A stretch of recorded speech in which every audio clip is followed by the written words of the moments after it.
हम बात करने वाले हैं प्रभु श्री राम के मंदिर के बारे में। और इस मंदिर के बारे में जानने से पहले हम थोड़ा सा क्विक रिवीजन कर लेते हैं इस बात का कि मंदिर को कैसे बनाया गया, कैसे इसकी कानूनी लड़ाई लड़ी गई। थोड़ा सा 30 से 40 सेकंड में हम इसके बारे में जानेंगे और फिर मंदिर के महत्वपूर्ण चीजों को हम जानेंगे और इस वीडियो में क्या खास होने वाला है वो भी आपको बहुत जल्दी पता चलेगा। चलिए प्रभु श्री राम का नाम लेके हम इस वीडियो की शुरुआत करते हैं। सबसे पहले तो आपको पता होना चाहिए कि इसकी जो है लड़ाई कैसे क्या लड़ी गई, कैसे क्या क्या सारी चीजें हुई, उनके बारे में अगर हम जाने तो सबसे पहले देखिए 492 साल पुरानी बात है ये। अगर हम बात करें कि बहुत टाइम जो है अभी बीत चुका है इस बात को। 1528 से पहले राम मंदिर यहाँ हुआ करता था, लेकिन 1528 में जब बाबर आता है और उसका जो सैनिक होता है उसके द्वारा क्या करवाया जाता है, यहाँ पे एक बाबरी मस्जिद का निर्माण करवाया जाता है जो कि 1528 में इसी मंदिर के ऊपर उसको बनाया गया। और खासकर अगर हम देखें कि कानूनी लड़ाई में कहीं ना कहीं सबूत देने का काम किसने किया, उसी मंदिर ने किया, क्योंकि मंदिर को गिराने के बाद उस मंदिर का मलबा नहीं हटाया गया, उसी मलबे को यूज करके इन्होंने मस्जिद का निर्माण किया। तो कहीं ना कहीं वहां मूर्तियां निकली, बहुत सारी चीजें निकली, तो ये बड़ा फायदेमंद रहा। दूसरी बात करते हैं 1813 में पहली बार राम मंदिर का मुद्दा उठा था। और आप लोगों को पता होगा कि अभी हाल ही में बहुत सारे लोगों की जो है थोड़ी चर्चा आई थी कि भाई ऐसे लोग भी हैं जिन्होंने शपथ ग्रहण करी थी कि जब तक राम मंदिर का निर्माण जो है पूरा नहीं हो जाता है हम चप्पल नहीं पहनेंगे, हम विवाह नहीं करेंगे। और एक औरत का आया था कि उसने लगातार 50 साल तक उसने अभी तक बात तक नहीं करी है, मौन व्रत तक धारण कर लिया। बहुत सारी चीजें आपको देखने को मिली होगी। तो ये देखिए आप, मुद्दा सबसे पहले 1813 में उठा था। फिर बात करें 1885 में, और जब हम बात करते हैं उस समय कांग्रेस का गठन हो रहा था। उस समय क्या हो रहा था, पहली बार मामला जो है कोर्ट तक पहुंच गया था। किसका विवादित था, हिंदू और मुस्लिम पक्ष, यानी कि बाबरी मस्जिद और राम मंदिर को लेकर मुद्दा बड़ा गरमाया हुआ था। फिर बात करें 1934 में, तो पहली बार इसका ढांचा गिरा दिया गया, ठीक है।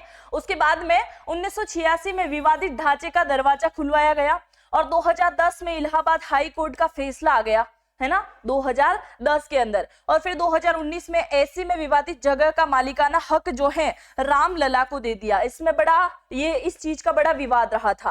फिर 2005 में 2020 में 5 अगस्त को राम मंदिर के भूमि पूजन किया गया। मतलब 2019 के अंदर जो है राम मंदिर के पक्ष में फैसला आता है और 2020 के अंदर क्या होता है, भूमि का पूजन होता है, जो प्रधानमंत्री माननीय श्री नरेंद्र मोदी जी द्वारा जो है उसका भूमि पूजन किया गया था।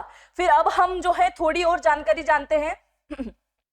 9 नवंबर 1989 को मंदिर का शिलान्यास हुआ, जिसमें दलित समुदाय के कामेश्वर चौपाल ने पहली बार इस मंदिर की नींव की ईंट रखी थी। ये बड़ा महत्वपूर्ण है क्योंकि प्रभु श्री राम का भी मानना यही होता है कि कोई ऊंच नीच जात पात ये कुछ होता ही नहीं है। और उसी चीज के चलते हमने यहाँ एक सटीक सा शब्द है जो कि आपको हर जगह देखने को मिलेगा, क्योंकि इन्होंने एक शब्द का यूज किया है, दलित।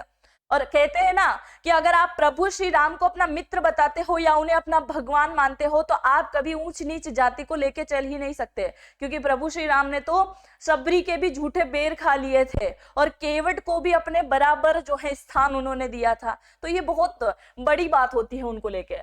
फिर बात करते हैं, इन्होंने कामेश्वर चौपाल ने क्या किया था, पहली बार मंदिर की ईंट इन्हीं के द्वारा रखवाई गई थी।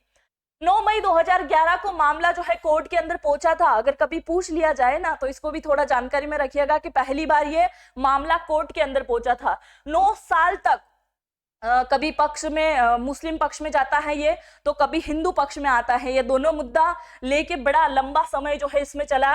9 साल तक ये मामला सुप्रीम कोर्ट तक गया। 1853 में बात करें तो पहली बार विवादित परिषद मंदिर बनने की हिंसा जो है भड़क चुकी थी, और ये आप अच्छे से जानते हैं, बड़ा हिंसा भड़का। उसके बाद में पंडित जवाहरलाल नेहरू जी ने भी बहुत सारे स्टेटमेंट दिए, राजीव गांधी ने भी दिए, और बाद में एक समय ऐसा आया कि मंदिर परिसर में ताला लग गया था और उसके बाद में कहा गया कि भाई यहाँ पे मुस्लिम पक्ष और हिंदू पक्ष दोनों ही अपनी पूजा अर्चना और अपना नवाज जो है अदा कर सकते हैं। वो सारी चीजें भी हुई थी। 1885 में पहली बार जो है पूजा करने को लेके जो है FIR दर्ज हो गई थी कि भाई हमको पूजा लेके जो पूजा हम कर रहे हैं उसको लेके बड़ी दिक्कत आ रही है, क्योंकि सांप्रदायिक दंगे तो हर जगह होते आए हैं। जहां हिंदू मुस्लिम विवाद है वहां पे अधिकतर जो है ये सांप्रदायिक हर जगह जो है भड़काने का काम होता है, और कहीं ना कहीं इन चीजों में भी वो सारी चीजें हुई थी, है ना। चलिए अब आज जिस टॉपिक के बारे में हम बात कर रहे थे सबसे पहले उसको थोड़ा सा जान लेते हैं कि राम मंदिर का निर्माण कैसे क्या हुआ और किस प्रकार का मंदिर अभी बनाया गया है, इसमें कौन कौन सी महत्वपूर्ण चीजों का यूज हुआ है और कितना लंबा चौड़ा ये मंदिर है, इसके बारे में हम जान लेते हैं। श्री राम मंदिर का निर्माण जो है नागरा शैली में हुआ है, यानी कि उत्तर भारत में जितने भी मंदिर हैं हम पढ़ते हैं कि ये बने हुए हैं नागर शैली के अंदर, और नागरा शैली बोले या नागर शैली बोले बात एक ही होता है। और उत्तर भारत के अत्यधिक मंदिर जैसे हम बात करते हैं कंदरिया महादेव, खजुराहो के मंदिर, वो भी कुछ इसी प्रकार की शैली में बने हुए हैं। फिर जगन्नाथपुरी मंदिर बात करें तो वो भी इसी शैली का है। सोमनाथ मंदिर वो भी कुछ इसी प्रकार की शैली में बना हुआ है, यानी कि नागर शैली के अंदर बना हुआ प्रभु श्री राम का मंदिर हो जाएगा। श्री राम मंदिर के आकार की अगर बात करें तो ऊंचाई 161 फीट होने वाली है, लंबाई की बात करें तो 380 फीट है और चौड़ाई की बात करें तो 250 फीट टोटल इसकी क्या हो जाएगी, लंबाई चौड़ाई ऊंचाई हो जाएगी। फिर अगर हम बात करें कि इस मंदिर में कितने क्या खंबे लगे हैं, तो राम मंदिर के अंदर 392 खंबे लगे हैं और 44 द्वार बनाए गए हैं। ये आप देख सकते हैं, ये क्या है, ये खंबे हैं। और यहाँ आपको दिख रहे होंगे ये द्वार है, ये मेन द्वार है, और इसके अलावा ये साइडों में जो द्वार बने हुए हैं लगभग 44 जो है द्वार इसके अंदर बने हुए हैं। फिर हम बात करें राम मंदिर की तो कितना मंजिला ये बना है, 3 मंजिला बना है और प्रत्येक मंजिल की ऊंचाई कितनी है, 20 फीट इसकी ऊंचाई रहने वाली है। राम मंदिर में 5 मंडप भी बनाए गए हैं और ये मंडप जो है अपने आप में बड़ी आकर्षकता यानी कि सुंदरता जो है इस मंदिर की बढ़ा देते हैं। यानी हम बात करें नृत्य मंडप, रंग मंडप, सभा मंडप, कीर्तन मंडप, प्रार्थना मंडप, 5 प्रकार के मंडपों को भी यहाँ पे रखा गया है। मंडप होते हैं, विवाह मंडप होता है, उसी प्रकार के हम यहाँ अलग अलग मंडपों को देखते हैं। ये तो इस फोटो में तो आपको थोड़ा अधूरा काम दिख रहा है, आगे हम देखते हैं। और मंदिर में मुख्य गर्भगृह में भगवान श्री राम को बाल स्वरूप में दिखाया जाएगा और यहाँ क्या होगा, बाल स्वरूप में दिखाने के बाद में पहली मंजिल जो होगी उसमें प्रभु श्री राम लला के क्या है, उनका दरबार लगाया जाएगा। यानी कि युवा अवस्था में उन्होंने पहली मंजिल पे बिठाया जाएगा और गर्भगृह जो है उसमें उनको बचपन में दिखाया जाएगा। और फिर सेकंड फ्लोर की अगर हम बात करें तो उसमें प्रमुख देवी देवताओं को विराजित किया जाएगा। चलिए उसके बाद में राम मंदिर में प्रवेश करने के लिए पूर्व दिशा में सिंह द्वार बनाया गया है। मंदिर में प्रवेश करने के लिए आपको 32 सीढ़ियां चढ़नी होगी, यानी कि मुख्य द्वार किस साइड है, पूर्व दिशा की ओर है। और ये आप देख सकते हैं ये 32 जो है क्या है सीढ़ियां आपको यहाँ से चढ़ना पड़ेगा अगर आप मंदिर जा रहे हैं। इसके अलावा दिव्यांगजन और वृद्धजनों के लिए रैंप एंड लिफ्ट की भी यहाँ पे व्यवस्था की गई है। तो अगर आपसे चला नहीं जाता है तो आपके लिए पर्याप्त मात्रा में यहाँ आपको सुविधा जो है देखने को मिल जाएगी। उसके अलावा राम मंदिर में बनाए गए प्रत्येक खंभों पर देवी देवताओं के तस्वीरों को भी अंकित किया गया है। खंभों पे बहुत सारे मंदिर हैं ऐसे भारत में जहाँ पे खंभों के ऊपर चित्रण किया गया है और यहाँ ज्यादातर जो चित्रण है वो नृत्य शैली से संबंधित है। नृत्य करती हुई आकृति में ही जो है महिलाओं को यहाँ पे, पुरुषों को यहाँ पे और देवगण को यहाँ पे दिखाया गया है। उसके बाद में राम मंदिर के चारों ओर आयताकार परकोटा बनाया गया है जिसकी लंबाई 732 फीट है और चौड़ाई 14 फीट है। यानी कि हम भी अपना घर बनाते हैं उसके चारों साइड बाउंड्री बनाते हैं, उसी प्रकार का एक परकोटा यहाँ बनाया गया है, एक बाउंड्री यहाँ बनाई गई है मंदिर के परिसर में। उसके बाद में राम मंदिर के दक्षिण भाग में नवरत्न कुबीर टीले पर भगवान श्री राम के प्राचीन भगवान शिव जो हैं उनके मंदिर को पुनर्जीवित किया गया है तथा गिद्धराज जटायु की विशाल प्रतिमा को भी स्थापित किया गया।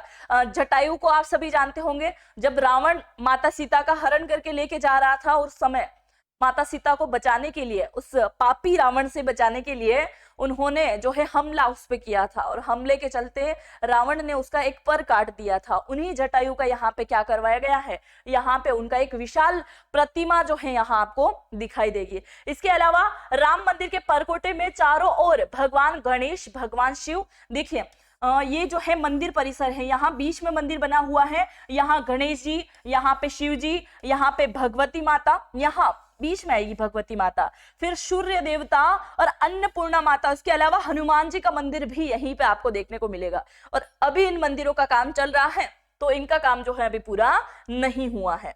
चलिए इसके अलावा राम मंदिर के परिसर में मुख्य मंदिर के अलावा 11 अन्य मंदिरों का निर्माण किया जाएगा, जिसमें कुछ मंदिरों को हमने देखा। इसके अलावा जो 5 ऋषिगण थे उनका, मंदिर भी यहाँ बनाया जाएगा। इसके अलावा राम मंदिर के पास पौराणिक काल का सीता कूप भी विद्यमान है और कहा जाता है कि इस बाबरी और राम मंदिर को लेकर जो विवाद चल रहा था उसमें ये और महत्वपूर्ण मुख्य जो है भूमिका अपनी निभा रहा था। कौन? सीता नलकूप, क्योंकि यहाँ पानी की व्यवस्था काफी समय से है, कोई नए तरीके से यहाँ सीता कूप जो है नहीं बनाया गया है। इसके अलावा राम मंदिर के उत्तरी भाग में माता अन्नपूर्णा और दक्षिणी भाग में हनुमान जी का मंदिर स्थापित किया गया है।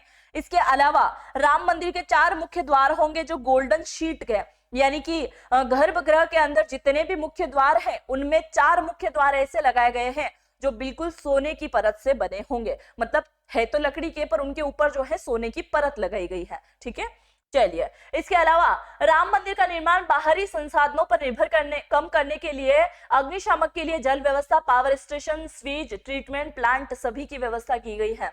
और मंदिर की भूमि को बनाने के लिए इस प्रकार से कंक्रीट बिछाया गया है कि इस मंदिर में कभी भी भूमिगत नमी जो है नहीं आ सकती, कभी भी मंदिर का कोई भी हिस्सा जो है खराब नहीं हो सकता। उन सभी चीजों का यहाँ पे विशेष ध्यान रखा गया है।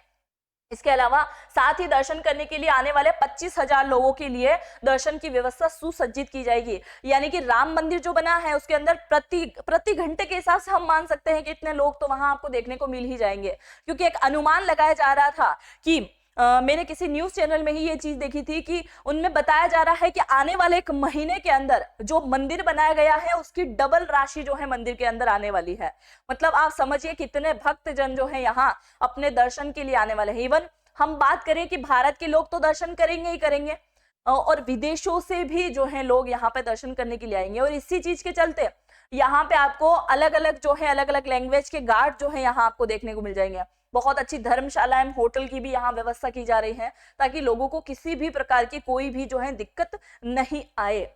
चलिए, इसके अलावा राम मंदिर के सीता रसोई, जलाशय, आपातकालीन चिकित्सा, ATM अन्य प्रकार की सुविधा भी की जा रही है। आप समझिए राम मंदिर जो कि दुनिया का या हम कहें भारत का एकमात्र ऐसा बड़ा मंदिर, विशाल मंदिर बनने जा रहा है जो बड़ा चर्चा में रहा और उसको लेके बहुत सारी सुविधा तो होना स्वाभाविक ही है। हम आगे जानेंगे कि और कितने प्रकार की सुविधा यहाँ की जा रही है। बहुत बदल चुकी है अयोध्या नगरी। जो बेसिकली अयोध्या से बिलोंग करते हैं और ये मेरा वीडियो उन तक पहुंचा है तो मुझे जरूर कमेंट करके बताएंगे कि क्या वाकई में भी अयोध्या को इतना चेंज कर दिया गया है, इतनी सारी सुविधा यहाँ पे हो चुकी है। बड़ा गर्व की अनुभूति होती है कि इतनी सारी चीजें जो है बहुत जल्दी यहाँ चेंज हो गई है एक मंदिर की वजह से, है ना। चलिए आगे हम जानते हैं राम मंदिर परिसर के अंदर ही महर्षि वाल्मीकि, माता शबरी, देवी अहिल्याबाई, महर्षि वशिष्ठ, महर्षि विश्वामित्र, महर्षि अगस्त्य और निषाद राज के सभी के जो है मंदिर भी यहाँ बनाए गए हैं। जैसे भारत के अंदर प्रमुख कॉरिडोर बन रहे थे और उसी प्रकार कॉरिडोर के अंदर भी इन महर्षियों की जो है मूर्ति यहाँ बनाई जा रही थी, उसी प्रकार से राम मंदिर के अंदर भी आपको ये सारी मूर्तियां जो है देखने को मिलेगी। इनके लिए भी अलग अलग जो है मंदिर यहाँ पे बनाए जा रहे हैं, क्योंकि ये तो एक काल्पनिक पात्र नहीं कह सकते हम, क्योंकि ये इतिहास है भारत का और इसी इतिहास में हम रामायण के अंदर इनका भी विवरण पढ़ते हैं, क्योंकि ऋषि मुनियों की तपोभूमि वही वाली चीजें इसके अंदर आ जाती है ना। फिर चलिए आगे बढ़ते हैं। राम मंदिर पहुंचने के लिए कई प्रकार की सुविधा। अब जो भी राम भक्त इस वीडियो को देख रहे हैं थोड़ा गौर से देखिएगा, क्योंकि आपके जाने की यहाँ पे बात आ गई है कि आप किस प्रकार जो है इस मंदिर के अंदर प्रवेश कर सकते हैं। सड़क द्वारा आप जा सकते हैं, हवाई मार्ग से आप जा सकते हैं, जहाज यात्रा से आप जा सकते हैं और ट्रेन यात्रा से जा सकते हैं। मतलब ऐसा कोई हिस्सा नहीं बचा है जिसके जरिए आप इस मंदिर तक नहीं पहुंच सके, है ना। तो ये सारी सुविधा इसके अंदर दी गई है। हम जान लेते हैं एक एक सुविधा को कि कैसे कैसे जो है आपको जाना पड़ेगा। अयोध्या की रेल यात्रा को सबसे पहले हम जानेंगे कि आप किस प्रकार से जो है ट्रेन से यहाँ यात्रा कर पाएंगे। 30 दिसंबर 2023 को हाल ही में अभी 2 अमृत भारत एक्सप्रेस चलाई गई और 6 वंदे एक्सप्रेस को जो है अभी हाल ही में चालू किया गया है, मतलब गए वर्ष 2023 के अंदर। अयोध्या रेलवे स्टेशन जो कि 240 करोड़ की लागत से बनाया गया है और इस स्टेशन की सबसे खास बात क्या है पता, ये जो अयोध्या नगरी है पूरा का पूरा एकदम पौराणिक तरीके से बनाया गया है और कहीं ना कहीं प्रभु श्री राम के मंदिर की वजह से इसको अलौकिक बनाया गया है और उसी के चलते यहाँ का जो रेलवे स्टेशन है उसको पूरी आकृति दी गई है भगवान श्री राम के मुकुट के समान। मतलब बहुत ही अलग जो है इसका यूनिक हम बोल सकते हैं उसको बताया गया है। स्टेशन का आकार जो है प्रभु श्री राम के मुकुट के समान जो है इसको बनाया गया है। 22 जनवरी 2024 को प्रधानमंत्री मोदी द्वारा यूपी की पहली वाटर मेट्रो जो है इसका भी उद्घाटन हो जाएगा। पानी के जरिए भी मेट्रो में बैठ के आप जा पाएंगे, है ना। चलिए, इसके अलावा हवाई यात्रा की बात करें तो अयोध्या में महर्षि वाल्मीकि इंटरनेशनल एयरपोर्ट भी बनाया गया है और इस एयरपोर्ट को 5 स्टार की रेटिंग दी गई है। बड़ा वीआईपी तरीके से, बाहर से देखने पर ऐसा लगेगा कि मतलब कुल मिला के अयोध्या में जो भी चीजें बनाई गई है उसमें आपको 100 किलोमीटर दूर से ही लगना शुरू हो जाएगा कि आप जो है अयोध्या धाम के आसपास पहुंच चुके हैं। और यहाँ पे भी उतरने वाला व्यक्ति जैसे ही यहाँ लैंडिंग करेगा, उतरेगा, उसको सबसे पहले ऐसा फील होगा कि हम जो है बिल्कुल रामायण काल में पहुंच चुके हैं। क्योंकि कहा जाता है कि ये जो एयरपोर्ट बनाया गया है ये बिल्कुल लग्जरी तो है ही, इसके अलावा बिल्कुल पौराणिकता, प्रभु श्री राम के मतलब धनुष बाण को यहाँ दिखाया गया है और बहुत सारी चीजों को यहाँ पे दिखाया गया एयरपोर्ट पे। और इसके अलावा एयरपोर्ट को देखने पे पौराणिक कार्यकाल का प्रतीत होगा, किंतु अंदर जो है एयरपोर्ट लग्जरी वस्तुओं का मेंटेन यहाँ किया गया है। सड़क यात्रा की बात करें तो अयोध्या से आपको जगदीशपुर NH 330 से होके जाना पड़ेगा। अयोध्या जाने के लिए अयोध्या के आसपास 30 जिलों को, इसके अयोध्या के आसपास जो 3 जिलों लगते हैं ना, जिले, डिस्ट्रिक्ट, उन सभी को आपस में जोड़ दिया गया है। और यहाँ की अगर हम बात करें तो राम पथ, भक्ति पथ, लक्ष्मण पथ, धर्म पथ, ब्राह्मण पथ और श्रद्धा पथ, ये सभी के सभी रास्ते ये है आपकी अयोध्या। और यहाँ से जो है 6 प्रकार के रास्ते आते हैं, किसी भी साइड से आओ सीधा आओगे अयोध्या के अंदर, है ना। चलिए, इसके अलावा इलेक्ट्रिसिटी बस जो है ये भी बहुत जल्दी जो है यहाँ स्टार्ट होने वाली है। लगभग 250 बसों पे यहाँ प्रोजेक्ट कार्य जो है भी चल रहा है। यानी कि आने वाले समय में अगर आप 1-2 महीने 3 महीने छोड़ के दर्शन करने के लिए जाते हैं तो आपको इस बस की जो है सुविधा भी वहां देखने को मिल जाएगी। इसके अलावा अयोध्या में जाने के लिए प्रमुख 6 द्वार है और ये जो 6 द्वार है ना, ये आपको फील करा देंगे कि आप अयोध्या नगरी के आसपास पहुंच गए हो। ये आपकी अयोध्या है ना, ये आपकी अयोध्या है। और इस अयोध्या में पहुंचने के लिए ऐसे 6 प्रकार के मार्ग हैं और प्रत्येक मार्ग पे ऐसे गेट बनाए हुए हैं, है ना। जैसे मंदिर की आकृति होती है ना, उसी प्रकार के गेट बनाए हुए हैं। और इन गेट के आसपास आपको क्या है, एक तो पेट्रोल पंप मिलेगा, एक शॉपिंग मॉल आपको मिलेगा और एक आपको मतलब बिल्कुल अलग अलग जो है एक्सपीरियंस आपको इस गेट के द्वारा होने वाला है। एक जैसे ही गेट, कोई से भी गेट से जाओ 6 प्रकार के गेट मिलेंगे, जैसे श्री राम द्वार, हनुमान द्वार, लक्ष्मण द्वार, भरत द्वार, जटायु द्वार और गरुड़ द्वार। ये द्वार जो है इनके पास में सभी प्रकार की सुविधा मिलेगी। और जैसे ही इस गेट में एंटर करोगे और फील करोगे कि भाई हम पहुंच गए हैं अयोध्या नगरी के अंदर, है ना। चलिए, और कुछ जानकारी जान लेते हैं। डिज्नीलैंड यहाँ बनाया जा रहा है। जिन लोगों का सपना था ना कि डिज्नीलैंड जाना है, उनमें से मैं भी हूँ कि मेरा भी सपना था।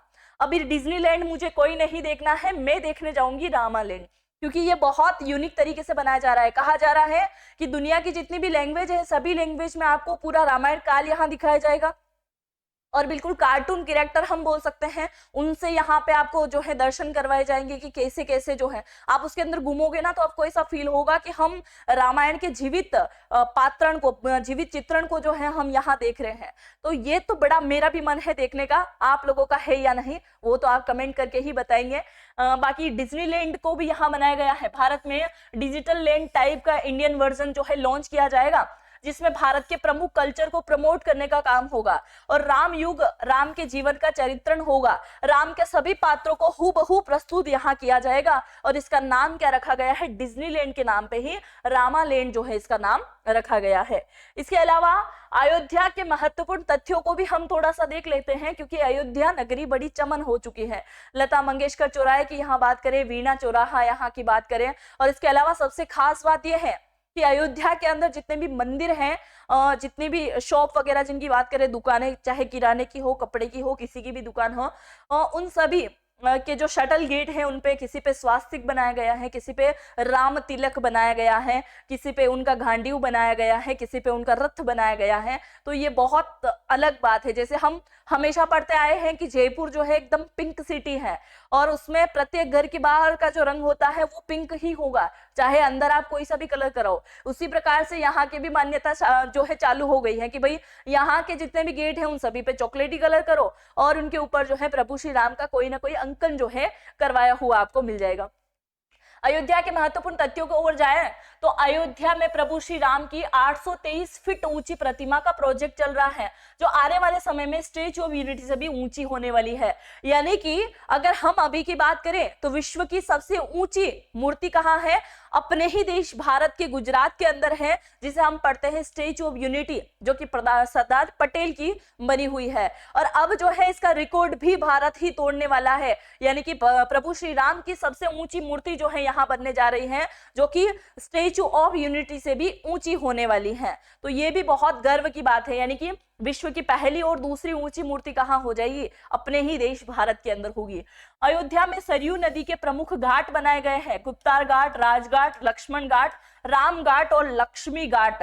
बहुत प्रमुख जो है घाट है, इन घाट से भी आप जा सकते हैं। इस घाट से होते हुए राजघाट, यहाँ से लक्ष्मण घाट, राम घाट और लक्ष्मी घाट पे जाके आप उतरोगे और यहाँ से आप अयोध्या मंदिर के लिए दर्शन करने के लिए जा पाओगे। इसके अलावा अयोध्या भारत की पहली सोलर सिटी अयोध्या को बनाया गया है। अरे सोलर सिटी क्यों बनाया है? आपको पता है प्रभु श्री राम सूर्यवंशी से संबंधित है, भगवान सूर्य देव की वो पूजा करते हैं। इक्ष्वाकु वंश तो हम पढ़ते ही हैं, पर सूर्यवंशी भी हम उन्हें बोलते हैं। और यहाँ पे जो लाइटिंग की गई है वो कुछ सूर्य भगवान को प्रदर्शित करने के लिए, मतलब प्रभु श्री राम के वंशज को कैसे छोड़ सकते हैं। और उसी को चलते यहाँ पे पूरा सौर ऊर्जा से संचालित होगा पूरा अयोध्या, जिसके अंदर आप देखिए अयोध्या में प्रत्येक दुकान एवं चौराहा जो है स्वास्तिक बनाया गया है। शंख, विष्णु तिलक, धनुष बाण, बजरंग बली की गदा, वीणा, माता सरस्वती, हनुमान जी, श्री राम, सभी प्रकार के चित्रण। अयोध्या को सोलर सिटी बनाया गया है। और सोलर सिटी का काम देखिए, यहाँ के स्कूल, पब्लिक ट्रांसपोर्ट, 10,000 घर, नाव, प्रमुख दुकानें, पानी की सुविधा, सरकारी भवन, प्रमुख मंदिर, सोलर ऊर्जा, यानी कि सभी के सभी जो है किससे चलेंगे? सोलर ऊर्जा से चलेंगे। अलग से बिजली इनको लेने की कोई जरूरत नहीं पड़ेगी। ये सारी जानकारी रही आपके अयोध्या और अयोध्या के मंदिर से रिलेटेड, कैसे आप जा सकते हैं, कैसे क्या आप काम कर सकते हैं। अगर जानकारी आपको अच्छी लगी है तो लाइक करके अपने साथियों को भी जरूर शेयर करिएगा। इस वीडियो को पूरा दिखाएगा कि कैसे जो है अयोध्या मंदिर को बनाया गया, कौन कौन सी चीजें यहाँ व्यवस्थित हैं और आपको जो है किससे कौन से मार्ग से जो है आपको जाना है। अगर जानकारी अच्छी लगी है, चैनल पे पहली बार आ रहे हैं तो सब्सक्राइब भी जरूर कर दीजिएगा। जय हिंद, जय भारत एंड जय श्री राम।